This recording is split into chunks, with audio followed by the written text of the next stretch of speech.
getting a little bit back to the Liggett situation and the parental involvement that seems to be, again, so overwhelming, maybe for some coaches. And how much do you lay on maybe athletic directors, not saying the athletic director at Liggett, but in general, those above the coach to kind of really rein this in? That's a good point. I think it is perhaps the administrators can get themselves involved and really maybe police the stands, so to speak. You know, if they notice even let's say it's not a parent, let's say it's just a fan that's, you know, berating their referees or berating a player, you know, let's hope that doesn't happen, or which does happen, they berate coaches.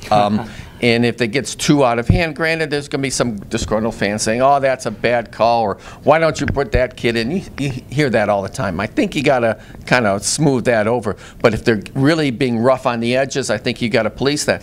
What I was thinking about before this segment, and you look at programs like Dan Fife's over at Clarkston and Greg Essler at Warren De La Salle. Now, those coaches have been there a while, and there's others too, but I'm pointing those two out in the fact that they've been there a long time. And they meet with the parents, they meet and they set down the ground rules, and you cannot deviate from that ground rule, meaning there is no dispute over playing time. There is no, you know, berating the kids or me personally as a coach while the game is going on. If you got something to say, hey, let's take it over there, let's discuss it, what problems you might have. But, you know, I think you got to keep the reins pretty tight as a coach, and your point is well made. The administrators too, to watch what's happening in the stands. Right. I think even a guy like Nate Oates, who usually ends up having a variety of personalities to deal with and transfers and things like that, he has a good command of his players and kind of knows how to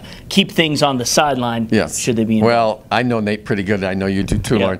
Lauren. Nate won't put up with any of that. Right. And we could be more graphic with my words, but we know what we're talking about here. Nate just won't you know, stand for stuff like that. Right. George Port's another example as well. Well, you know, I think they're a little different. You know, take this on an edge here. I think the private schools are in a little different situation. They can basically have more freedom with how they handle their situations.